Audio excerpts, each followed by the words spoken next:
What's going on, y'all? KM Best here with a Sasquatch deck that I played to great success in High Infinite. Sasquatch is a 6/10 that costs one less for each card you played on the previous turn. This gives her some fairly obvious synergies, the first of which and the most important of which is Mysterio. This is a card that wants to go with Mysterio in almost every deck that it's actually in. I am willing to play Mysterio Sasquatch in a bunch of different shells to figure out where it fits best. One of the major things that really stuck out to me about playing Mysterio Sasquatch is that I want to do so in a Professor X shell. When you are investing in something that is a cheap card, Mysterio into Sasquatch, 310 on turn 4, 310 on turn 3, that kind of stuff is really, really strong. When you do that, though, you need to wait to capitalize on that. And I think the best way to capitalize on that is Professor X. And now I know there's going to be people who are upset that we're going to talk about Professor X in this video. I understand that. However, right now there is so much weird stuff happening in the metagame right now, so many combo decks getting to unaccountably large numbers, that Professor X is sort of the first order bulwark against that kind of stuff.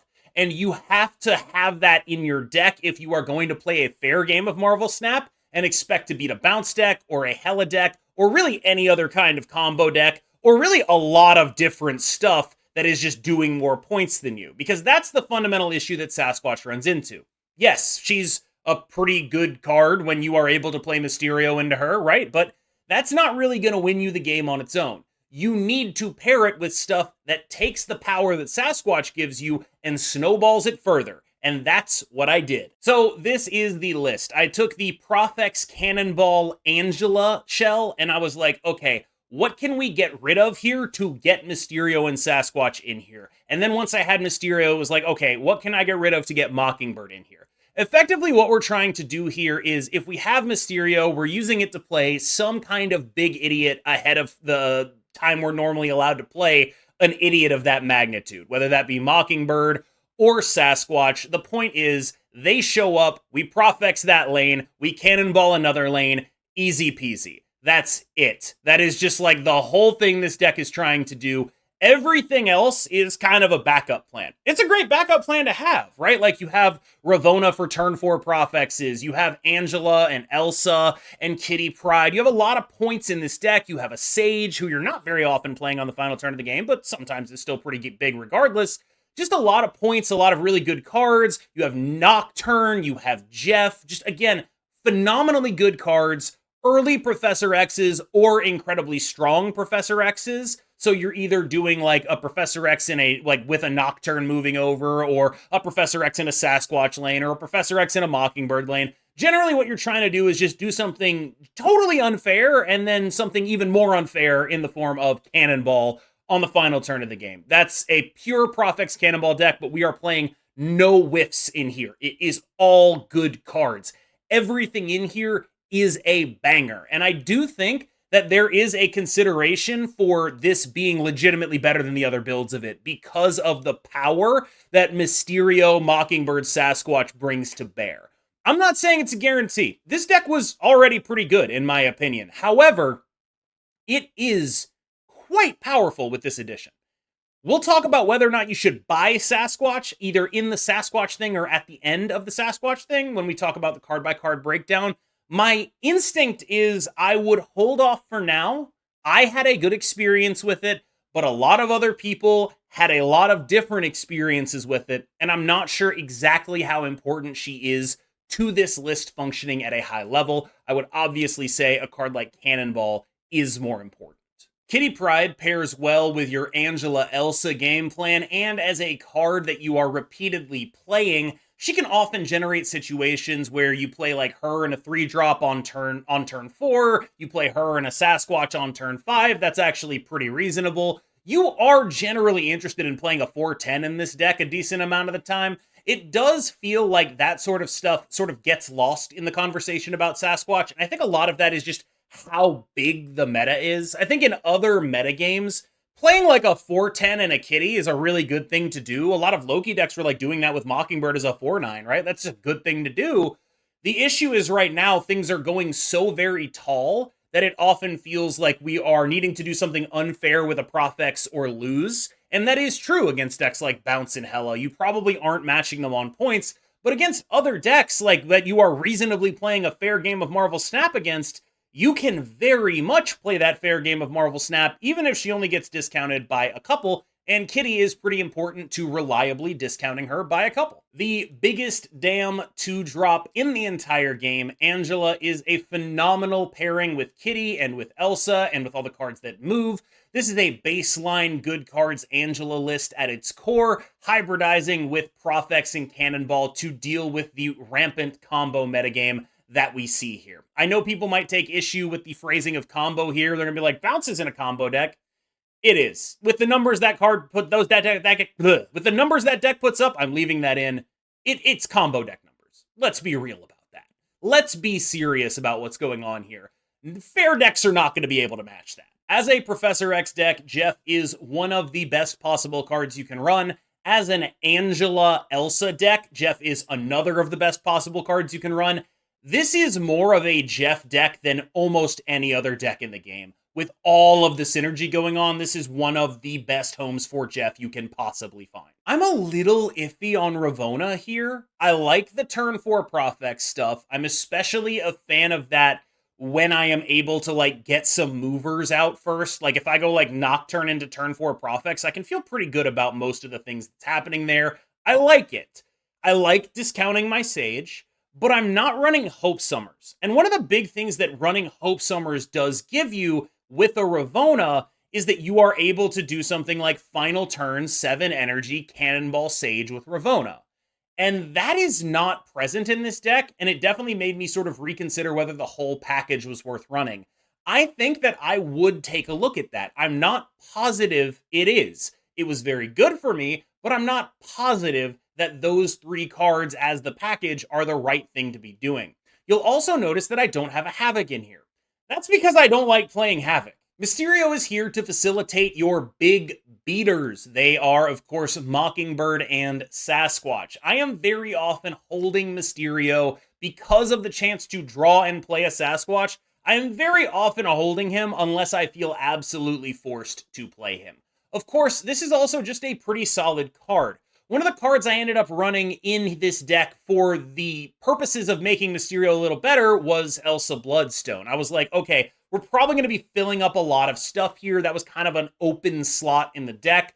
And it ended up being basically right. This deck fills up its lanes a lot. When it's not filling up its lanes, it's using Mysterio to do something unfair. And so plan A with Mysterio is very large women in the form of Sasquatch and Mockingbird. And plan B with Mysterio is just, it's a 2-4 that helps you get your Elsa procs off in multiple lanes and makes her a better card. That's about as good as you need this card to be. But I will also highlight that it's great in Cannonball decks because it is power in a location that does not show up, and that means that you are more able to throw priority. Elsa Bloodstone is very much card 12 in this list. I think she was the last card I put in here, and I do think she was kind of awesome. I expected, looking at this list, to be like, Elsa's not that good. Maybe I should play Hope instead, because Hope has that synergy where you get to 7 energy, you play Cannonball and a Sage on the final turn of the game. And I did notice that without Hope, my Sage felt a lot worse, like still a pretty good card, but more like a 3/8 than a 3 million, right?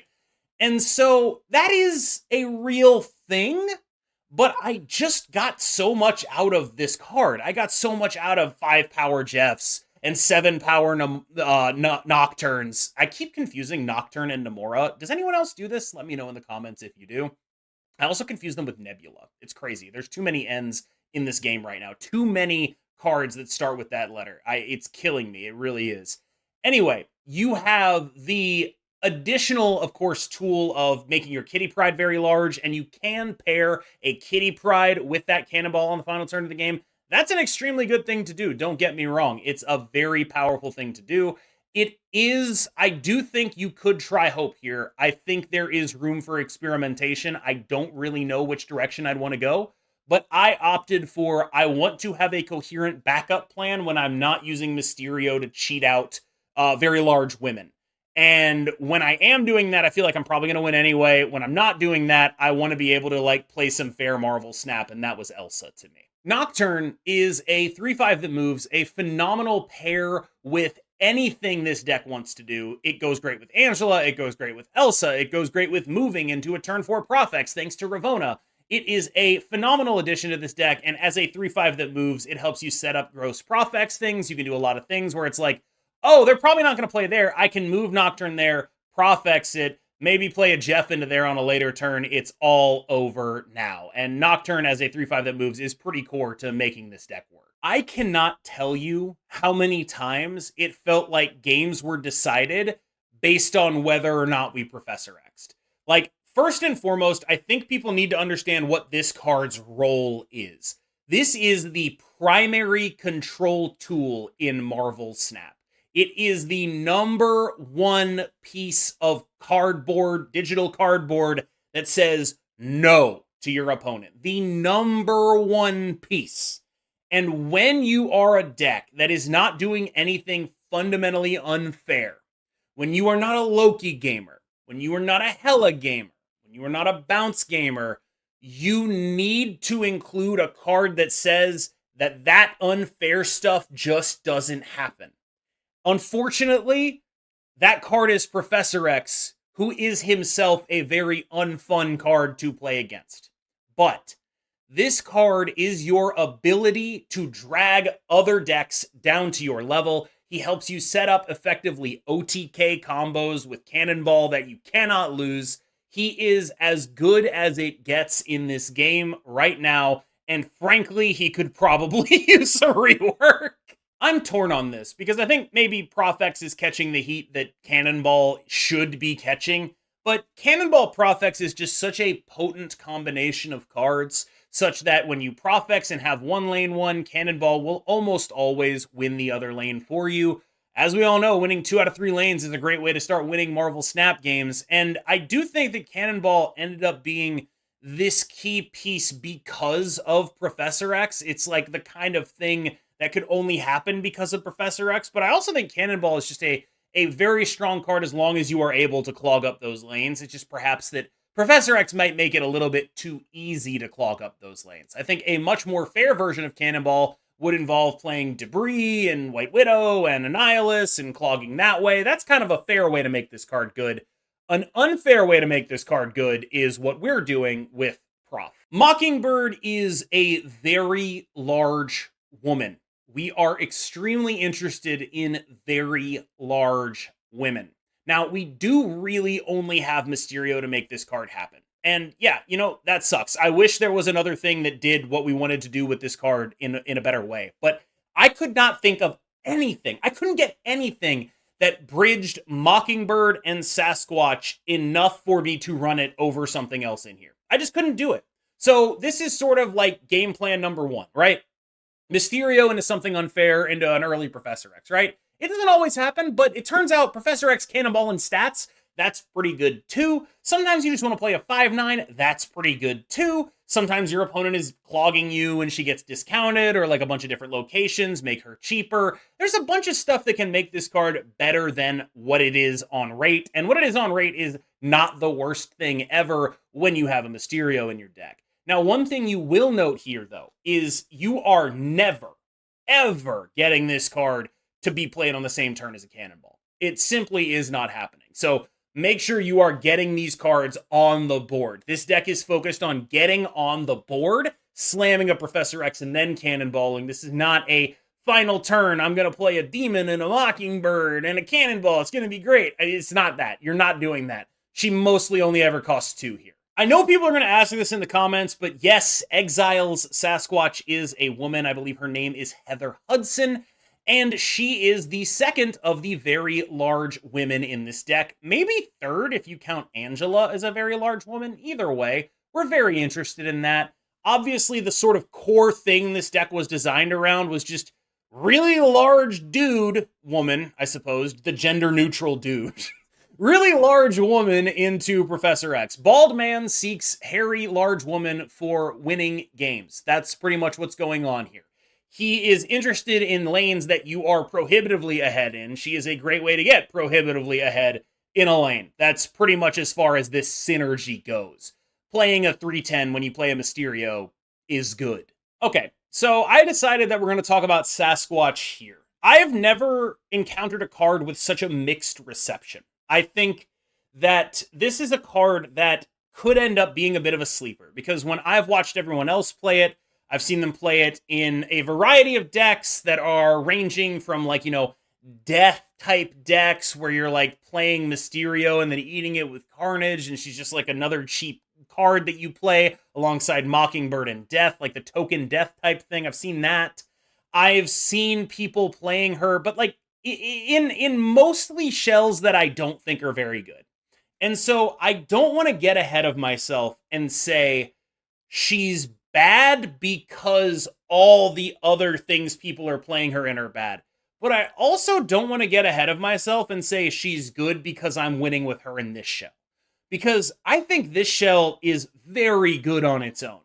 And it's entirely possible that without a sort of second Mysterio, she's not going to be able to catch on in a wider meta.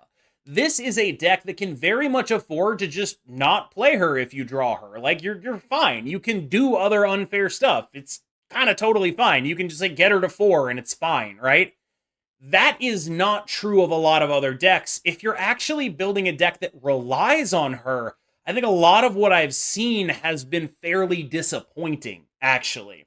And so I'm not sure if I would recommend you purchase this card just yet. I think, obviously, it's kind of a cop-out to say this, but you need to actually sit and wait on this one because this is a card that I do think is good here, but I don't know if it's like so prohibitively good such that this becomes the best version of this archetype. I think there are other archetypes that it makes sense in, but again, I don't know if they're so good that they become the best version of that archetype.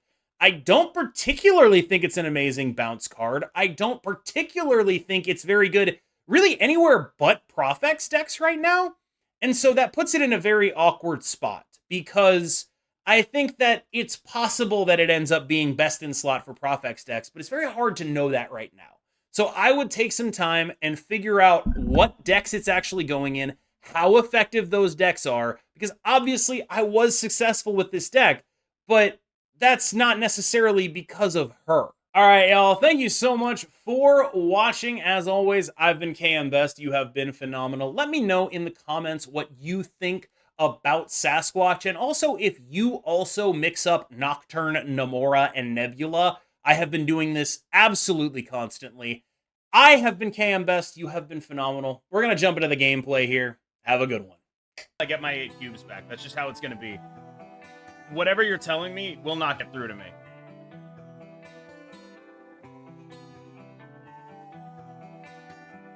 Oh, it's the Galactus thing.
Nice.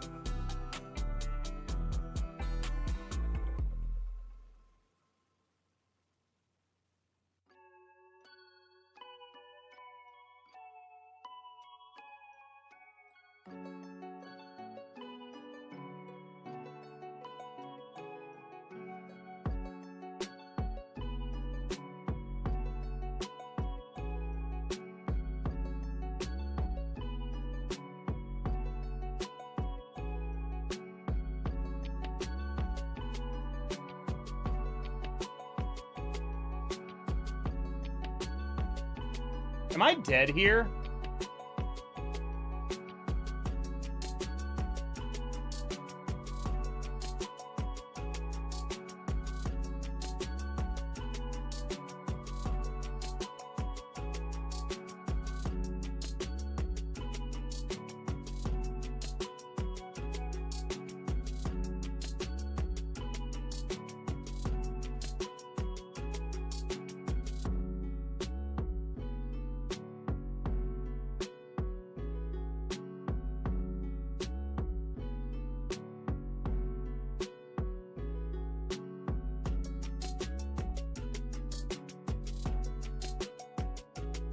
Why not ball mid? I mean, it could be ball mid. I don't know. What does ball do better than ultra? I don't know.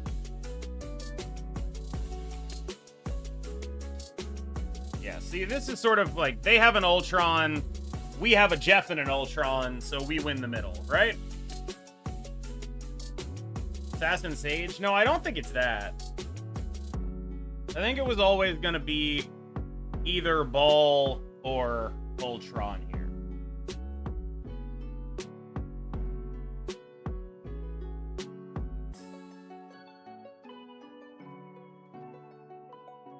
It was a weird stay from them. I agree. I think at this point they're thinking, you know, he doesn't know what I'm playing. Which would normally be reasonable, except I do know that deck.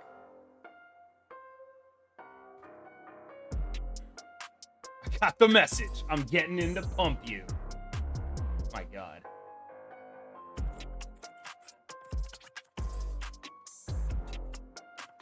El Pompador.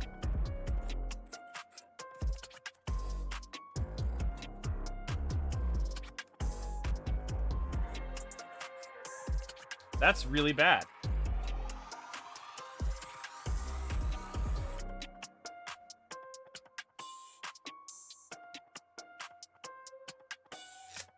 Dante Casino, thank you for the Prime.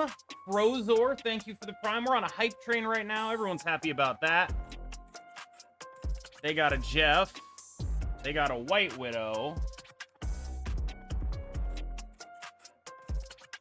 Everything sucks. My whole deck dies to the card they played.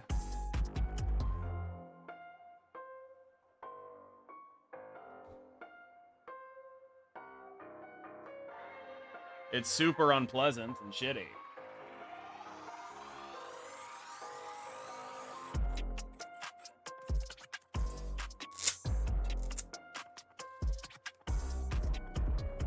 Floating an energy here to see Red Hulk, right?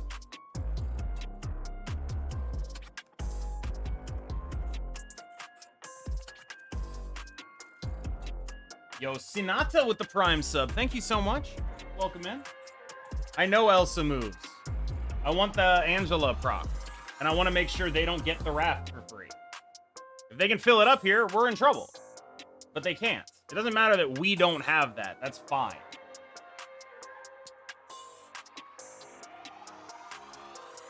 Okay, I take it back. This is no longer fine.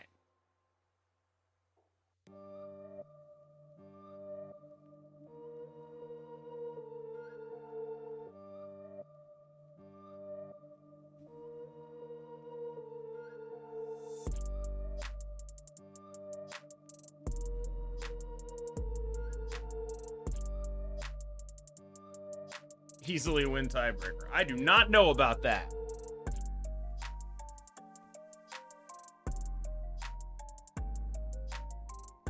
I am guessing they have very large men. And or some sort of ball of the cannon variety. What? How is that possibly your play?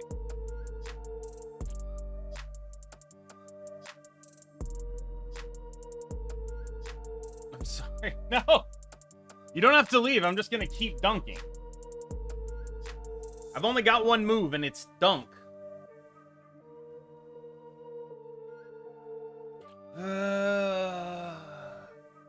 Has Sasquatch proven to be good at anything yet? No.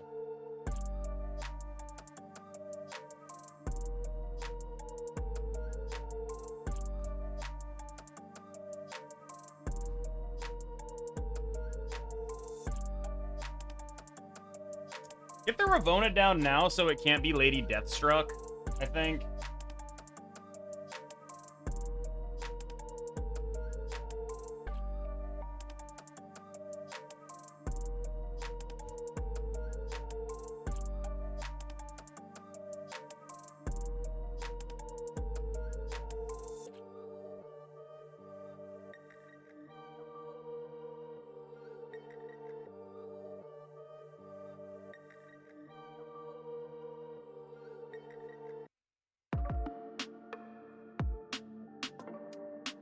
Perfect.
Do I go like, well, which one of these plays do I make?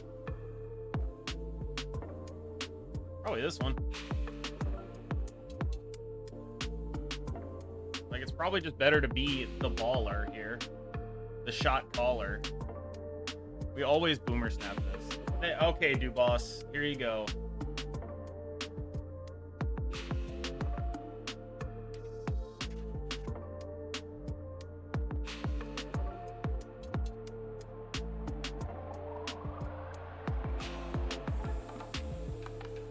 Wow, they just did that.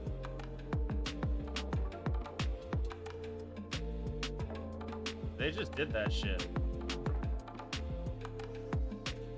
That's crazy. They just fucking did that shit. Lesson of the day, listen to Dubot. I'm not sure that's true. I can find very little evidence for this.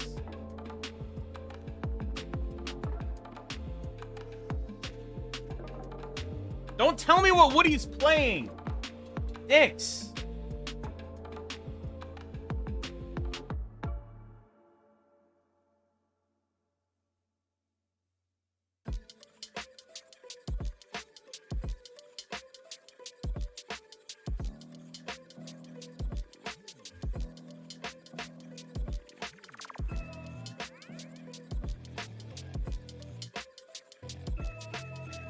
I do know the deck, though. Like, if he's doing...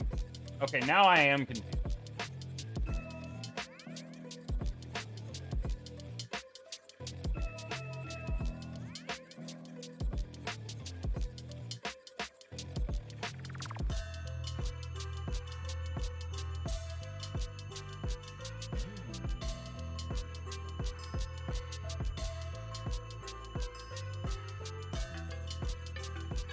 He snaps me?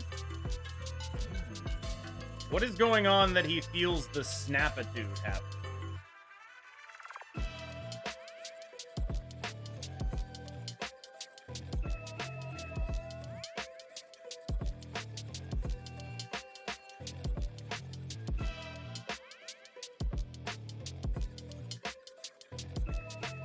I want to know what he's playing.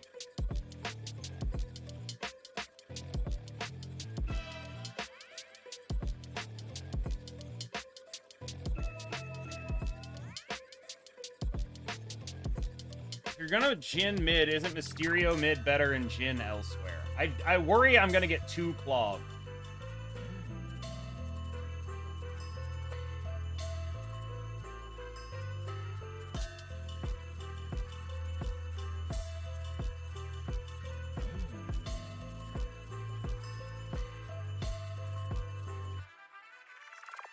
Oh, fancy. So is this Ultron Destroyer? Oh, man.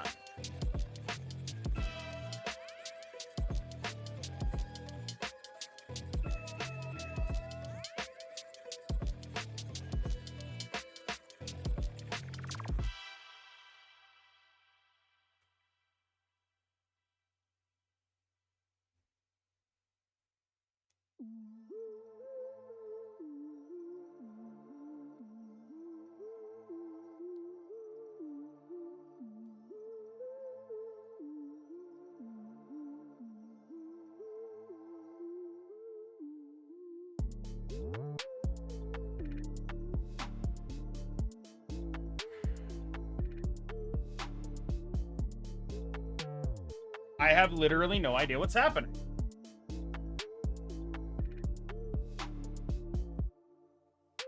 What?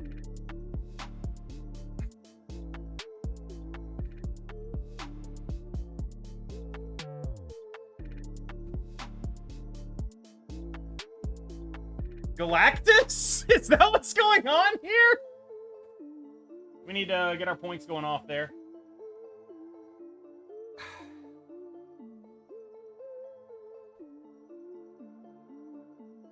If you assume Jeff, why not Cannonball on 5? Or assuming 2 dinos? You know what? Maybe I was supposed to Cannonball on 5. That makes sense to me. I would believe you if you told me I was actually supposed to Cannonball on 5 that whole time.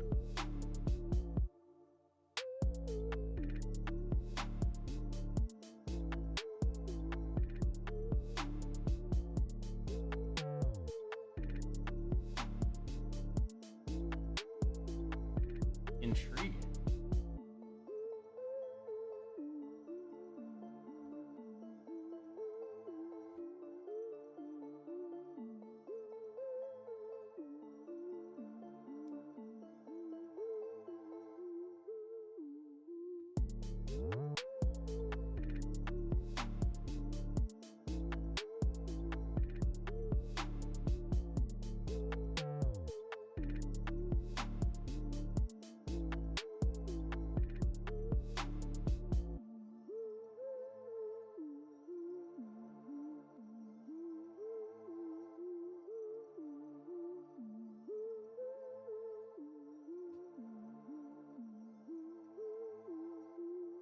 I don't think I can win that left lane.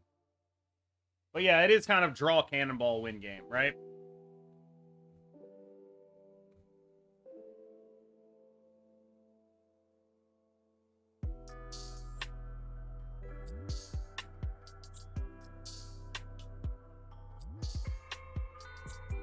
That's not a cannonball.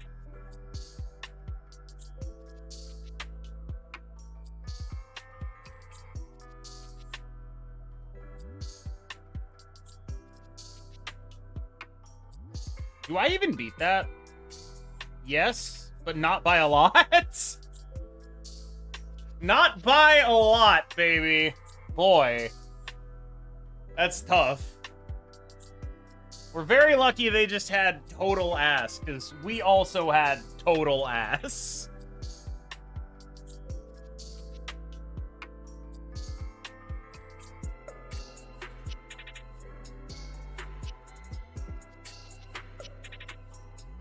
Boy.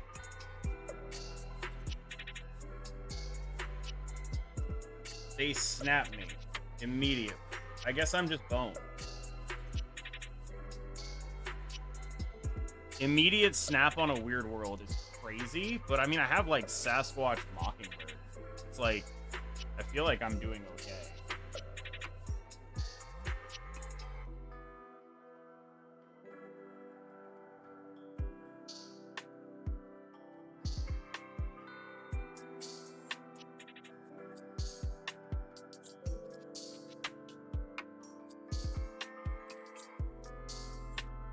Do I go for random 6? I probably just get this 6 down now in case it turns into Tarnax.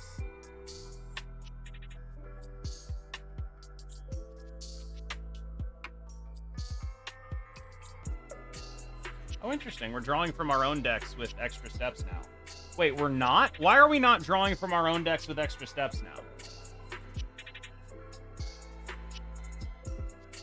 What's happening?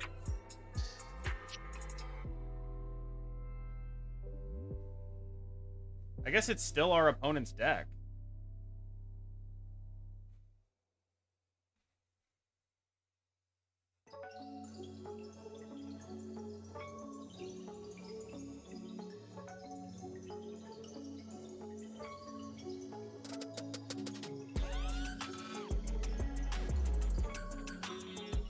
Okay, now they can't draw that.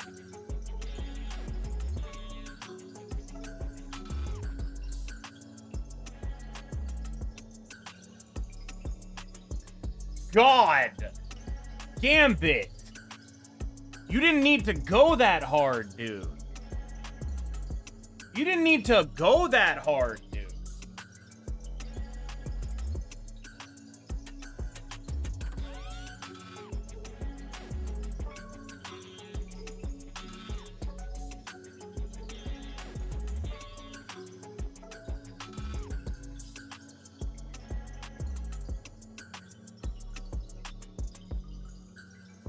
I don't want to get Blade.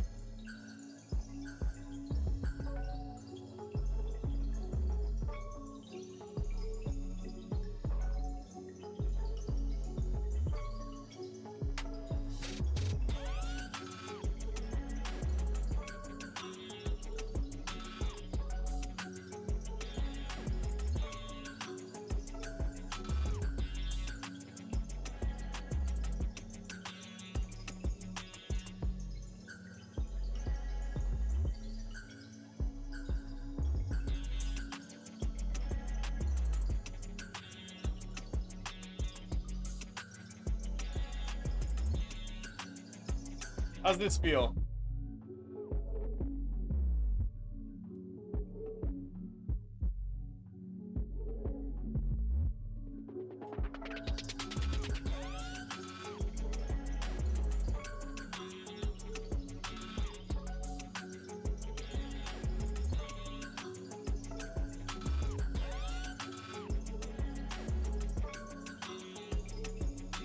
Okay. We win a tiebreaker. For 8 cubes.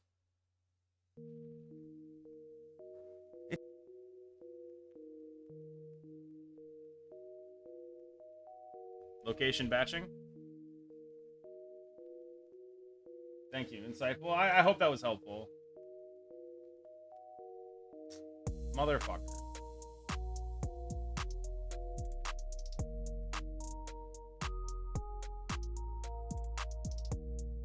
It was. I really feel like I know you now. I'm glad to be able to help in this way.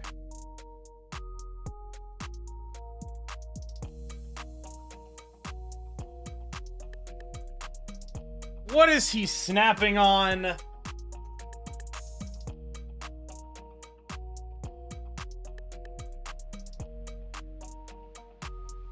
Please stay. Okay. Okay, I will stay.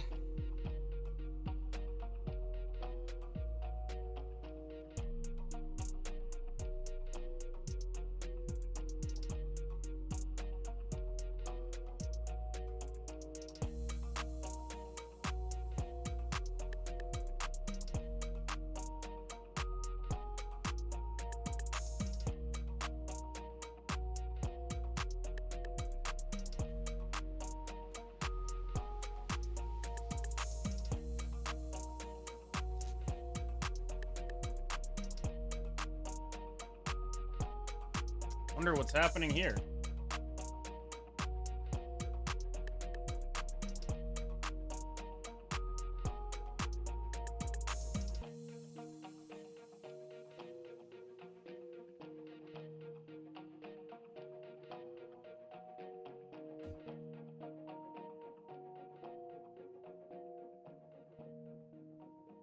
If he Loki's right now, can we beat it?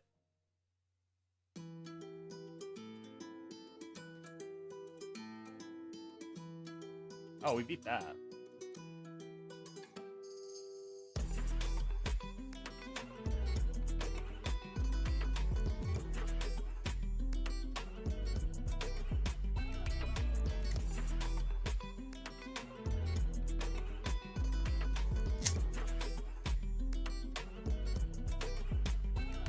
What does he have that would prevent him from dying? Like, what if we kitty ball on Kamartaj?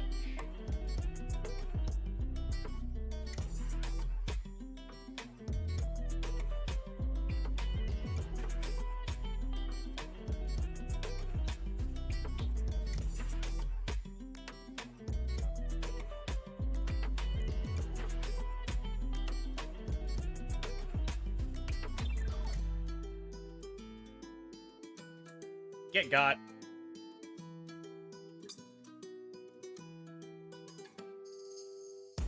I did the numbers on Cosmo, right? Right now I think my answer is neither.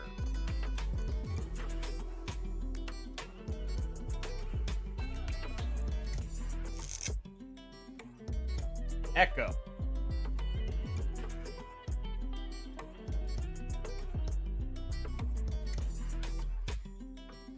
Intriguing.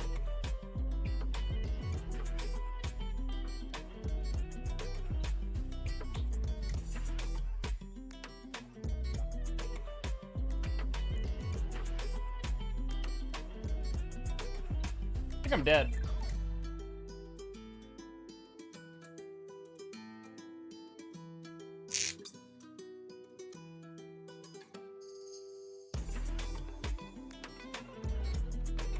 If I draw Nocturne, I'm good, I think.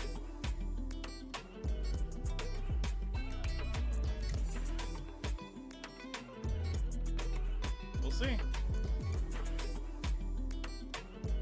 A Prof X, a White Tiger. No! What the fuck? We could have won that if we won a 50-50, but we are not lucky gamers.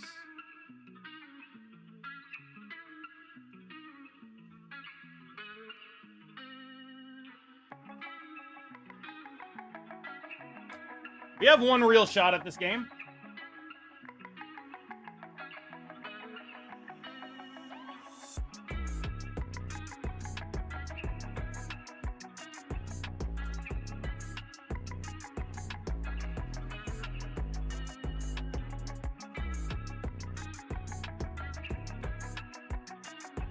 Does he know? If he knows, it costs me 2 cubes. If he doesn't know, it costs me nothing. Let's go.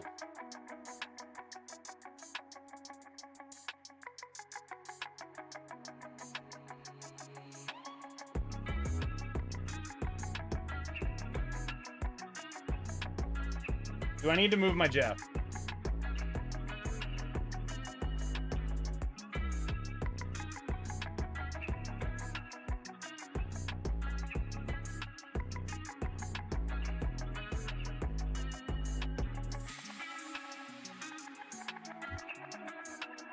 Wait, Negasonic Teenage Warhead angle? Thank fuck. Not a Negasonic Teenage Warhead. Whew! Good thing we moved that Jeff.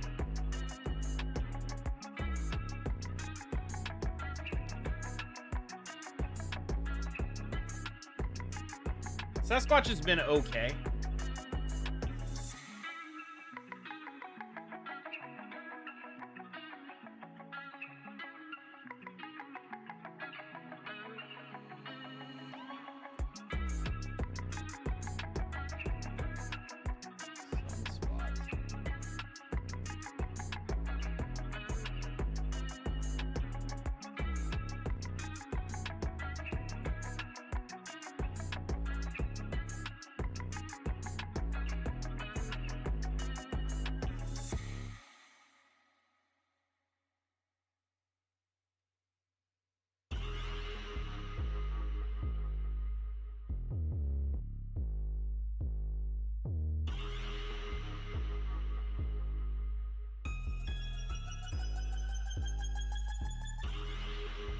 I really need a Kitty or a Jeff in the next few turns to control the Strange Academy rolls, I think.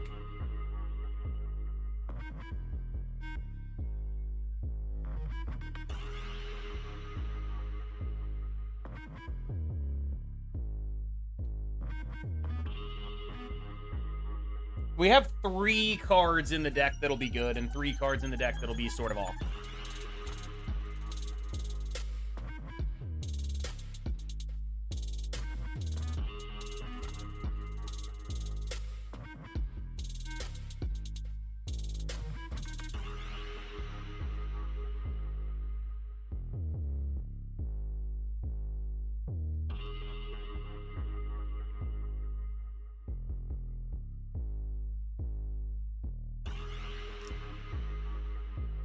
One gamer, don't fall victim to Zubris, chat.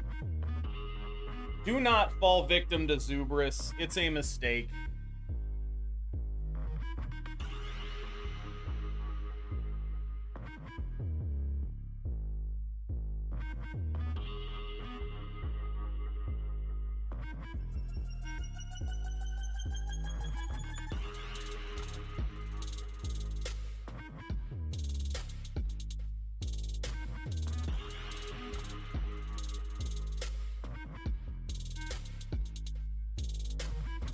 Yeah, like, okay, so if we skip here,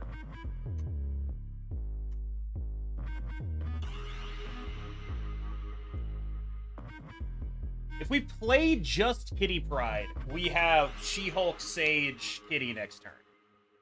I kind of think that's the move.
Pretty sure we win this.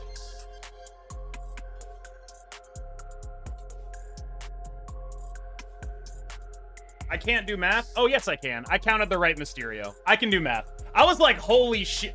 Holy shit!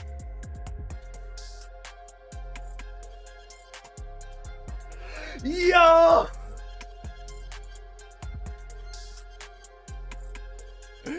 Yo! The M'Baku Man. This is the M'Baku Man. Can we get our revenge on the M'Baku Man? With a hand like this, probably not. With a hand like this, it seems unlikely. Oh, with a location like that, the answer is no.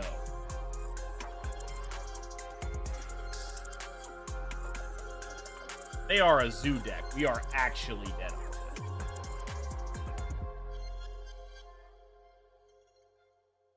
Did they switch decks? I guess if they're Basque, that also kills us on Onslaught Citadel. I fucking... Now we're not getting M'Baku'd, I suppose.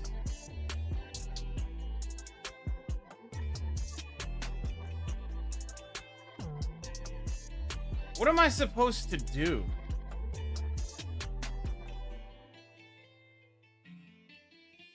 Am I playing a 3-2? Fuck, that's embarrassing. I refuse to do it.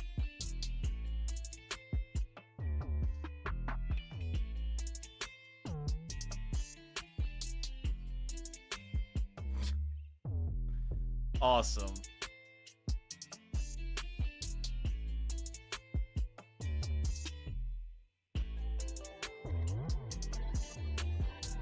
Peak Marvel Snap. It's something.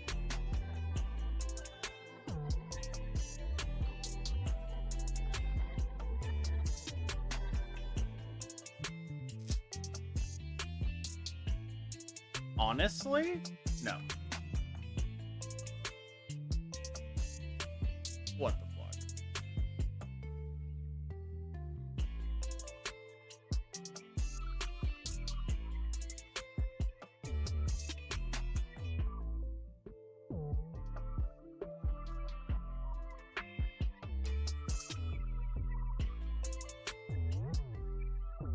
If I end up moving that vulture, I'm going to cry.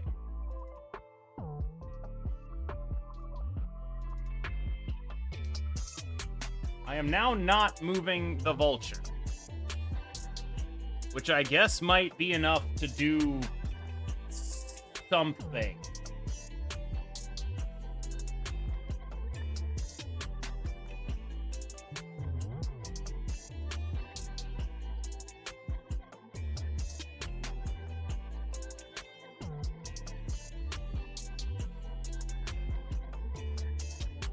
I have made a play.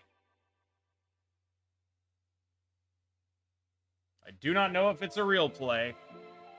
I do not expect it to be good. I also definitely expect to lose to M'Baku.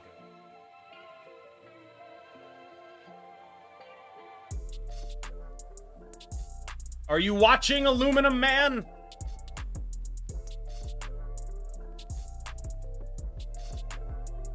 I guess not. I guess not. Aluminum Man confirmed not a watcher. Confirmed not a watcher. And there was no M'Baku this time?